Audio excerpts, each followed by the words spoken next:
किसान भाइयों नमस्कार। आज मेरे साथ ये जीवलाल, इनका नाम है जीवलाल, और ये हैं अरुण जी।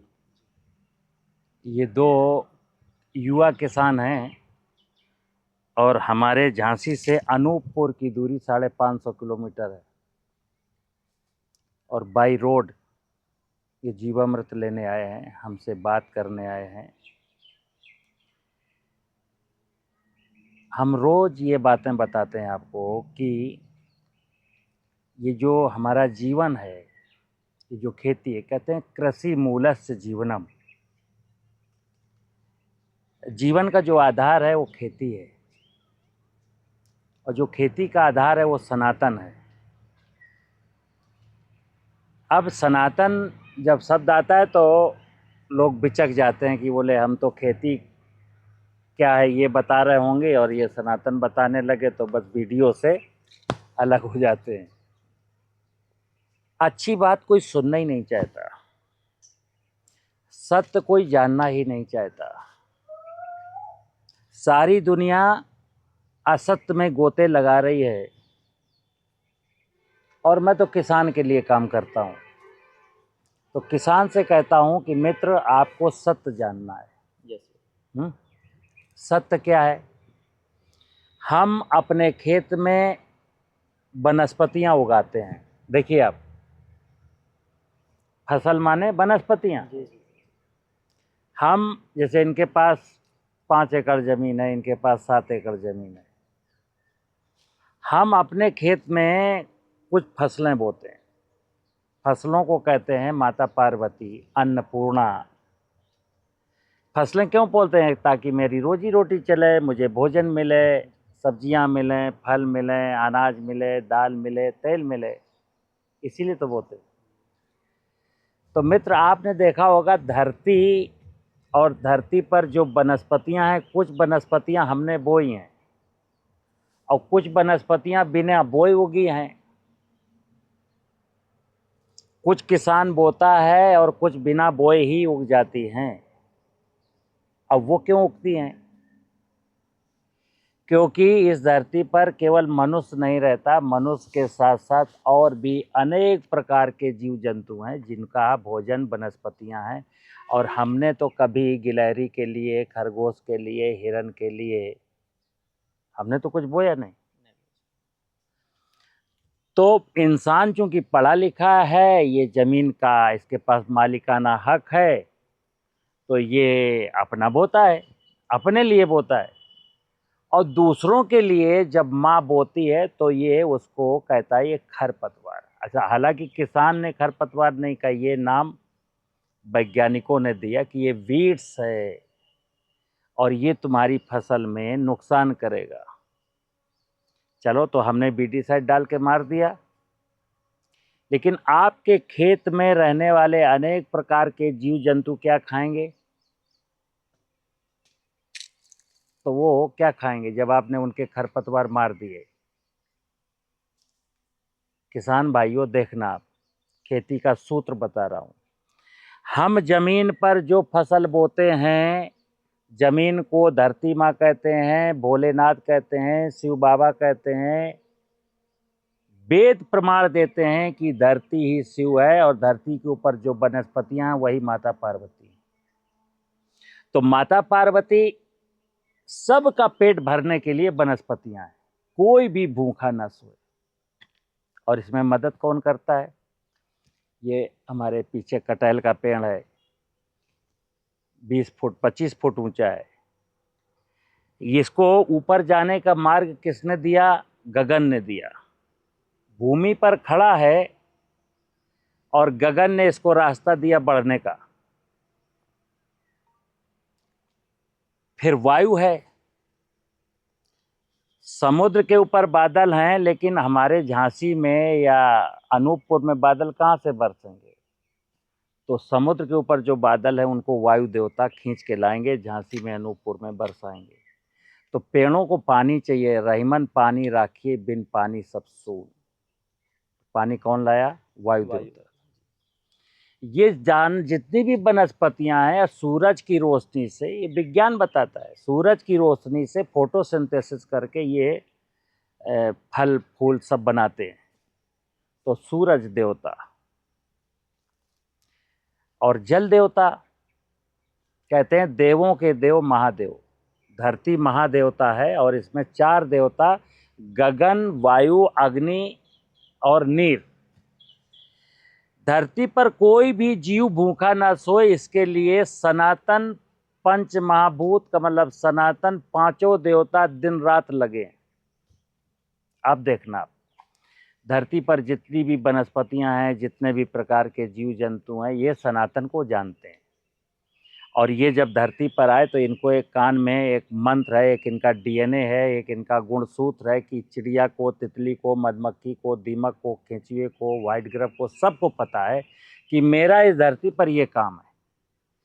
किसी ने अपना गुणसूत्र यानी डीएनए नहीं बदला, सब इस प्रकृति को बनाने में लगे हैं ताकि धरती पर मानव सभ्यता जिंदा रहे और ये सनातन जिंदा रहे और सब एक दूसरे की पूरकता, सब लोग काम करते हैं। एक इंसान ऐसा प्राणी है, इसको जो करना चाहिए था वो, जोर से बोलो, कर रहे हैं, किया, उल्टे किया। क्या कर रहा है? इसका दोहन किया। दोहन किया। किसका दोहन किया? प्रकृति का। एक मनुष्य ऐसा प्राणी है जो प्रकृति का दोहन कर रहा है, सनातन को नष्ट भ्रष्ट कर रहा है।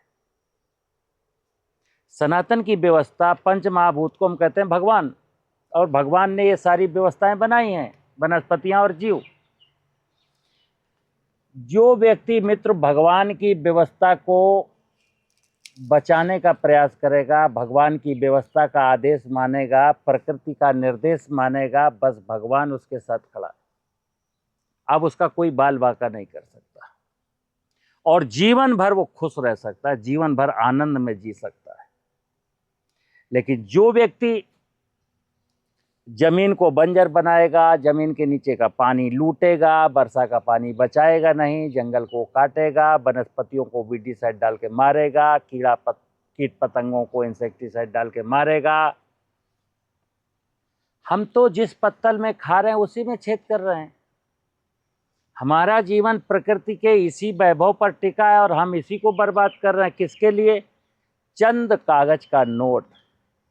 आज हर व्यक्ति, हमारे देश में, दुनिया में हर व्यक्ति को कागज का नोट चाहिए। उसके कोई प्राण ले ले, उसको कैंसर हो जाए, उसकी बीवी भाग जाए, उसका बच्चा बात ना माने, लेकिन हमको तो कागज का नोट क्यों चाहिए ना। तो कागज के नोट के पीछे दुनिया भग रही है और कागज के नोट के पीछे भगने वाली दुनिया धार्मिक अनुष्ठानों का नाटक भी कर रही है। मंदिर में जाना, घंटी बजाना, अगरबत्ती सुलगाना, शिव जी के कैलेंडर पर अगरबत्ती जलाना, यज्ञ कराना, कथा कराना, रामायण पढ़ना, गीता पढ़ना। मित्र ध्यान रखिएगा, भगवान की ये जो सनातन की जो व्यवस्था है, जो सनातन की व्यवस्था में जिसमें मैं रहता हूँ, अगर जिस व्यक्ति ने, मनुष्य तो इस धरती पर परमात्मा की सबसे सुंदर रचना है, और जो व्यक्ति मुगालते में है, अपने अहम में डूबा है, कोई नेता है, उसको नेतागिरी का शौक़ है, वो उसको एक अहम है कि मैं नेता हूँ, किसी को शौक़ है, अपना अहम है कि मैं बहुत बड़ा अधिकारी हूँ, किसी को अहम है मैं बहुत बहादुर हूँ, किसी को अहम है, ईगो है कि मैं बहुत खूबसूरत हूँ, किसी को अहंकार है मैं ब्राह्मण हूँ, किसी को अहंकार है मैं ठाकुर हूँ। तो फिर सुन लेना, परमात्मा ने यहाँ इंसान बनाया था, इंसान के रूप में जो भगवान के दरबार में हाजिरी लगाएगा, भगवान उसको समय देगा और उसकी सुनेगा। और जो बड़ा नेता बन के जाएगा भगवान के दरबार पर, ब्राह्मण बन के जाएगा, ठाकुर बन के जाएगा, बहादुर बन के जाएगा, मुच्छों में ताव दे के जाएगा, मैं कसम भगवान की कोई अनुकंपा आपको प्राप्त होने वाली नहीं। भगवान का तो निर्देश है कि हमारी पूरी कायनात के साथ आप मिल करके रहिए। अब चूंकि आप किसान हैं, ठीक है ना, तो ज़मीन में खेती करते हैं, तो अभी खेती में क्या है, जो लूट घसोट वाले लोग हैं, जिनको धन कमाना है, उन्होंने एक भ्रम फैलाया किसान के बीच में, गरीब के बीच में कि अरे आप संतुलित उर्वरक नहीं डालेंगे तो मर जाएंगे, अगर आप वीडीसाइड नहीं डालेंगे तो मर जाएंगे, अगर आप कीड़ा नहीं मारेंगे तो मर जाएंगे, अगर आप ये नहीं करेंगे तो बर्बाद हो जाएंगे, आप लूट जाएंगे। ये करते करते उन्होंने किसान को लूट लिया। मतलब ये कहा कि आपको घाटा ना हो, आपको फायदा हो, ये बता करके किसान को लूट लिया। और किसान को ही नहीं लूटा, उसकी ज़मीन की उर्वरा शक्ति को लूट लिया, उसके ज़मीन के नीचे के पानी को लूट लिया, उसके खेत के ऊपर की बायोडाइवर्सिटी को लूट लिया और उसको कर्जदार बना दिया और कहा जा बेटा ऐश कर, मौज कर। मैं तो हो गई। इसलिए देश के किसानों, मैं आपसे अक्सर रोज निवेदन करता हूँ, प्रतिदिन एक निवेदन करता हूँ। धरती है तो आपका अस्तित्व है, धरती माँ जिंदा है तो आप जिंदा हैं। धरती के नीचे 30 फुट पर पानी है तो आप जिंदा हैं। खेत की मेड़ों पर पेड़ लगे हैं, झाड़ियाँ लगी हैं, नाना प्रकार की वनस्पतियाँ, तो आप जिंदा हैं। आपके खेत में मेंढक है, केंचुआ है, तितली है, मधुमक्खी है, चिड़िया, तो आप जिंदा हैं। और अभी तो मैंने खेत की उर्वरता का भी नाश किया, खेत के नीचे का पानी भी लूटा, जमीन के नीचे का भूगर्भ जल भी लूटा, मैंने खेत की मेड़ों पर खड़े हुए पेड़ भी काटे, मैंने तितली को मारा, चिड़िया को मारा, मधुमक्खी को मारा, इल्ली को मारा, माहू को मारा, केंचुए को मारा, दीमक को मारा, मेंढक को मारा, सबको मैं मार चुका। सनातन तो मर चुका, सनातन और सनातन की व्यवस्था को तो मैं नष्ट कर चुका। अब आपके जीने की कोई उम्मीद है नहीं, ना आपके कोई दुख दूर कर पाएगा। कहते हैं भगवान के ताप से कोई अगर बचा सकता है तो खुद भगवान। आज दुनिया में जो हाहाकार है उससे कोई अगर उबार सकता है तो केवल सनातन की व्यवस्था। लेकिन आज धर्म के नाम पर भी, सनातनी व्यवस्था के नाम पर भी, सनातन के नाम पर भी धंधे चल रहे हैं, धंधे। क्योंकि मैंने क्या बोला, सबको कागज का नोट चाहिए, धर्म के नाम पर दे दे, हैं कहीं से आ जाए सर। कहीं से आ जाए, कागज का नोट मिल जाए। तो अगर कागज का नोट ही प्यारा है तो खुल्लम खुल्ला बोलो ना, काहे का धर्म। हम ना धर्म को मानते हैं, ना भगवान को मानते हैं, ना मैं सनातन को मानता हूँ। मैं तो भाई कागज के नोट का भूखा हूँ। तो रामायण की एक चौपाई है, जो इच्छा करी हो मन माही, राम कृपा कछु दुर्लभ नहीं। कागज का नोट चाह, कागज का नोट मिल गया। अब कैंसर हो गया, बीवी भग गई, परिवार बिखर गया, भाई से झगड़ा हो गया, पीने का पानी दूषित हो गया, भोजन में जहर आ गया, तो झेलो। जो आपको चाहिए था वो ईश्वर ने दे दिया। क्योंकि मैंने कभी सुख, शांति, समृद्धि मांगी ही नहीं ईश्वर से। ईश्वर कहता है कागज का नोट तो रिजर्व बैंक ऑफ इंडिया में छपता है, वहाँ जाके मांगो। आप मंदिर में आकर के रिजर्व बैंक ऑफ इंडिया का कागज क्यों मांग। मेरे दरबार में क्या मिलता है? ज्ञान मिलता है, सद्बुद्धि मिलती है।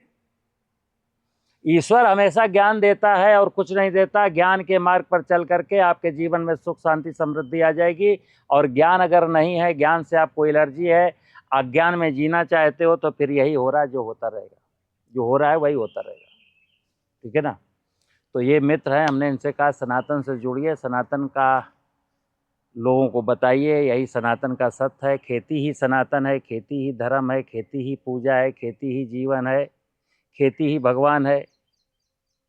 खेती नहीं है तो यहाँ कुछ नहीं है। और मैं खेती को बर्बाद कर रहा हूँ। मैं तो इनसे अभी कह रहा था कि हम लोगों ने, ये जैसे हमारे बच्चे के समान है, जो आज की तारीख में जो 50, 60, 70 साल की उम्र के लोग हैं, वो सब इस पीढ़ी के दुश्मन हैं। इनको सारे लोग क्या, बड़े जो बड़े बड़े 60, 70 साल की उम्र के हो गए, उनको क्या चाहिए? उनको पैसा चाहिए, पैसा चाहिए, पैसा चाहिए। उनको ये होश नहीं है कि जब धरती बंजर और हो जाएगी, जब पानी और ख़त्म हो जाएगा, जब जंगल और ख़त्म हो जाएंगे, तो इनको सांस लेने के लिए ऑक्सीजन कहाँ से मिलेगी? इनको ड्रिंकिंग वाटर कहाँ से मिलेगा? इनको 2 वक्त की रोटी कहाँ से मिलेगी? किसी को चिंता नहीं। इसलिए देश के किसान भाइयों, आपको कर्ज से मुक्ति पानी है और अपने जीवन में आनंद उठाना है, तो हमारी बातें अगर अच्छी लगती हों तो आपकी ड्यूटी है कि हमारी बात कम से कम 10-10, 20-20 लोगों तक पहुंचा दीजिए। चिराग से चिराग जलेगा देश के 14 करोड़ किसानों को जिस दिन सत्य पता चलेगा तो सबकी दुकानों पे ताले लग जाएंगे, किसान की दुकान जिंदाबाद हो जाएगी, खेती फिर से उत्तम व्यवसाय का दर्जा प्राप्त होगा। जैसे 100 साल पहले का दोहा है, उत्तम खेती मध्यम बान निश्चित चाकरी भीख निदान। खेती से पवित्र, खेती से खूबसूरत, खेती से ज़्यादा आमदनी देने वाला कोई व्यवसाय नहीं है। धरती माँ जिंदा है ना, तो मैं एक सूत्र बता देता हूँ, जिस जमीन में जीवांश कार्बन 1% से ज़्यादा हो जाए और आप कहीं भी आप जमीन में एक दाना चने का, मटर का, सरसों का, गेहूं का, जौ का, ज्वार का, बाजरे का, किसी भी फसल का एक दाना फेंक देना, केवल जोतना भी नहीं। अगर धरती का वैभव संपन्न है, धरती खूब अपने उसमें है, एक दाना फेंक देना, 4 महीने के बाद जाना और 100 दाने ले आना। गलत कह रहा हूं? एक दाना गेहूं का, जौ का, चने का, मटर का फेंक दीजिए केवल, और 4 महीने के बाद जाइए 100 दाना ले आइए।